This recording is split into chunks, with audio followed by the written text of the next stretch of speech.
Welcome back. LugovoisesGames is here, and today we are going to talk about the new Call of Duty Modern Warfare 3. In this video you'll hear a lot of unpopular opinions about the game, and also we'll discuss how Sledgehammer destroyed the whole identity of the story campaign, which we loved so much for many years. And whether Modern Warfare 3 2023 is really a complete failure of this year or not. Let's go!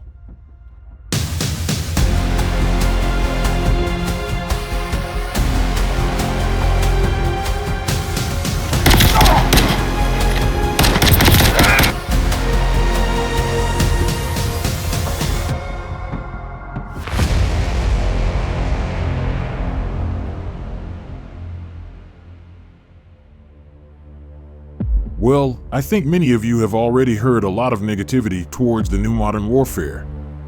How only this game was not thrown in the mud in many video reviews and on different forums. And of course all this negativity is justified and understandable. But will you hear the same from me as from others? Both yes and no. My goal is to make a useful and constructive video, in which we will discuss all the weak and strong sides of this game, as well as answer the questions. Is the story campaign as bad as everyone says? And what is the future of the Modern Warfare series with this vector of game development? I will also explain why I believe that Modern Warfare series and Call of Duty in general remains the best game in its genre, and why this is a huge problem for players. Let's get into details. I think we should start by saying that Call of Duty story campaigns have a huge fan base. After all, we all loved this game just for its exciting plots, which were passed in one breath, and got used to the fact that Call of Duty is a kind of impressive action movie for at least 5 hours, in which we are directly involved. So, this campaign will not just upset such audience, but will piss them off with the feeling that they were just spit in the face. You ask why? The answer is simple: the new Modern Warfare has extremely weak gameplay design, short and abruptly ending plot, insufficient scale, and of course, terrible open combat missions. But let's talk about everything in order. So, the plot. If we talk about the plot, without taking gameplay into account, it's actually not bad. In fact, Modern Warfare 3 is like a new part of the Mission Impossible movie. We see the continuation of our favorite story about Ethan Hunt, who again runs somewhere, alone with his team saving all mankind. So in the new Modern Warfare, we again see the fight of our favorite team, Task Force 141, to save the world and humanity. We get the death of one of our most important and favorite characters, as well as an abrupt ending that leaves us wondering, so what's next?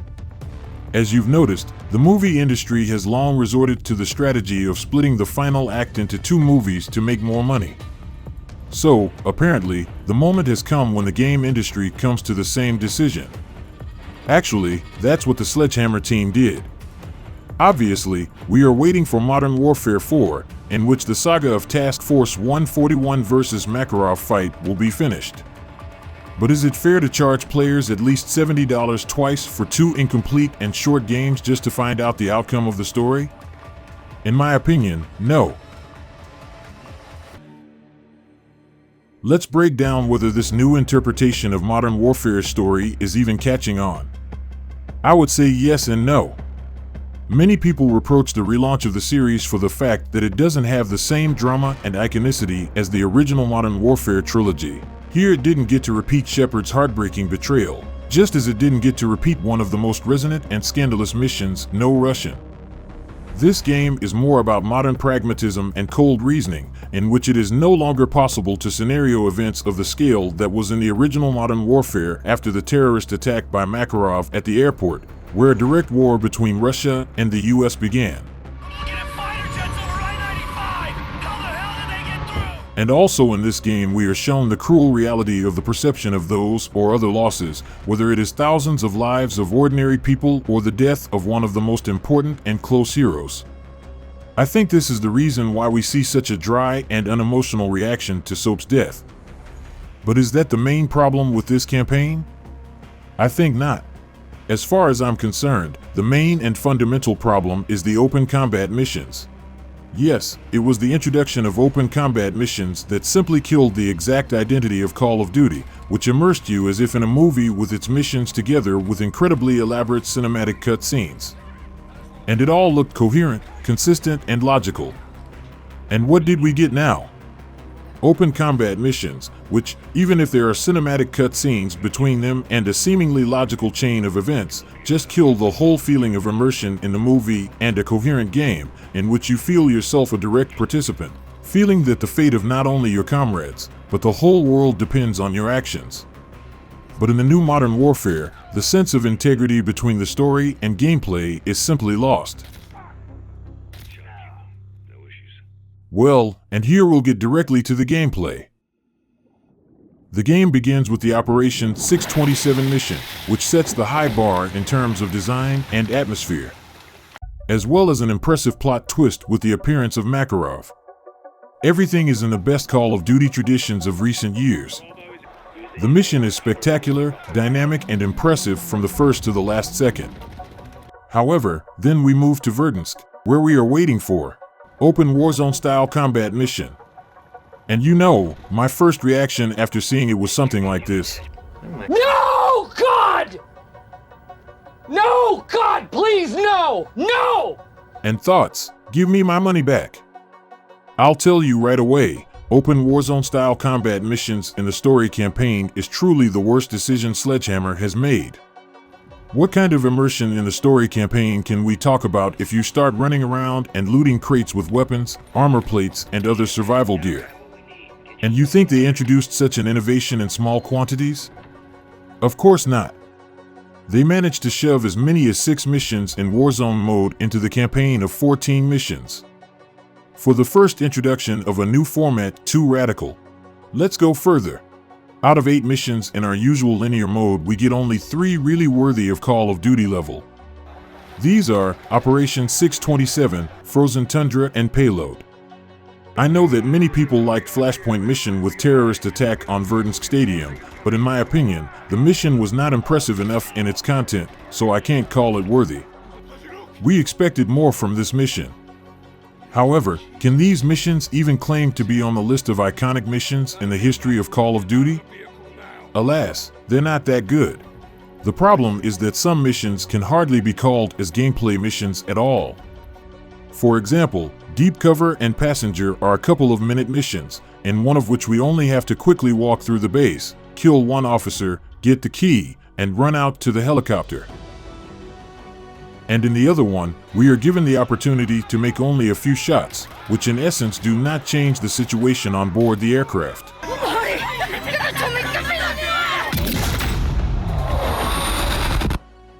The only impact of these missions is essentially a new reinterpretation of the legendary No Russian, which here consists of 3 missions linked for one purpose only, to create a direct conflict between the US and Russia.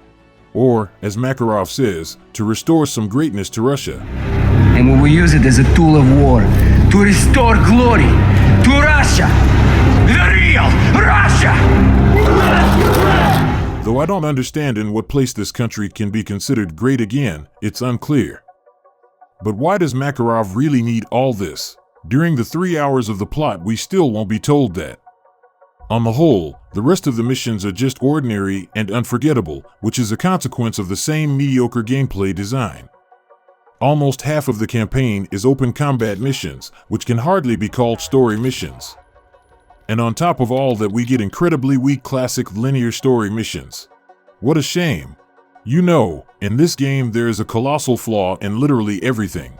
For example, the Frozen Tundra mission in fact has a full range of what is needed for a perfect mission: an interesting opening with convoy blowing up, unexpected appearance of one of the main antagonists of the game, a little stealth in the beginning with further sniper shootout with a group of snipers, and then open firefights with the enemy army in a rather atmospheric port location and in a snowstorm.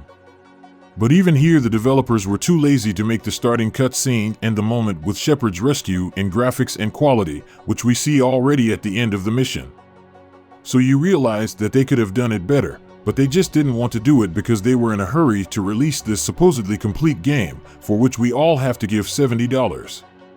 Then it looked weird to me that in the Payload mission, Price is dressed essentially exactly the same as he was in Modern Warfare 2.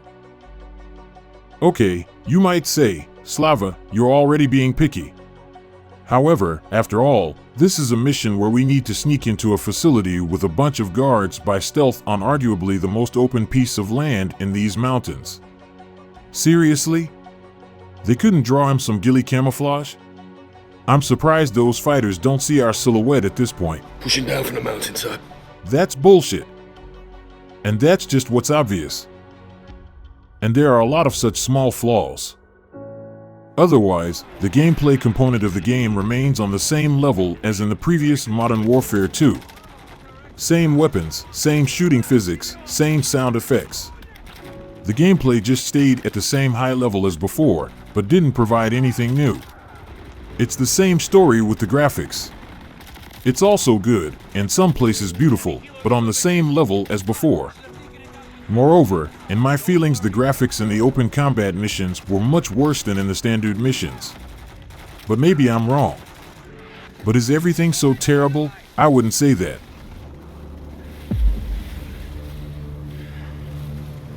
Call of Duty Modern Warfare is still a great shooter, which gives the current industry a full range of emotions and game modes that no other first-person shooter can give nowadays. Here we get a story campaign, multiplayer with many modes, zombie mode, and even cooperative missions. In this gaming segment, there is simply no competitor that gives the same amount of content. Battlefield no longer gives us great story campaigns, focusing only on multiplayer. And such decent realistic shooters as Insurgency Sandstorm, Ground Branch, Ready or Not, Direct Contact, etc., created by small teams of developers, simply can't compete with such a giant as Call of Duty simply because they don't have the same scale and amount of content. And that's the problem. A huge problem for us simple players who want to get for $70 not just the presence of all this content, but a quality product in all its manifestations. And I think that it is because of the lack of competition that we got such a bad campaign from Sledgehammer. Jesus, this time they were even too lazy to add realism difficulty to the campaign, which made it possible to at least play with HUD turned off and get some feeling of full immersion. But not this time. So, as strange as it may sound, let's say thank you that at least someone still gives us a chance to immerse into the world of a full-fledged story campaign. After all, that's why we once loved shooters so much. And the final question.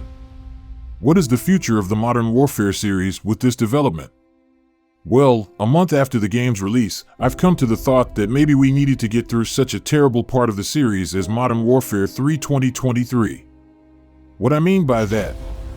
In this game, I see the outcome of one notorious slogan, change or die. Yes, the introduction of new open combat missions in the story campaign, first of all for me, was a complete disappointment and caused the most negative emotions, up to the point of wanting to return my money. But, who knows, perhaps such a radical step towards change will give us more interesting story campaigns in the future. And thanks to such colossal and justified criticism, I hope the developers will realize that you can't introduce Warzone-style missions into the story campaign without any changes. And they need to refine those missions so that they feel coherent and harmonious with both the game story and the rest of the linear missions. For crying out loud, at least give players the option to turn off all those minimaps, tooltips, and HUD. Give players back the full feeling of being involved in not just a game, but a full-blown movie, which you've really tried to do in your previous games. What's next? I think we're in for the return of Roach, new tricks from Graves, the return of the impressive Valeria from Modern Warfare 2, and the final showdown between Task Force 141 and Makarov. I promise. Well, thanks for watching this video. It was LugovoisesGames with you.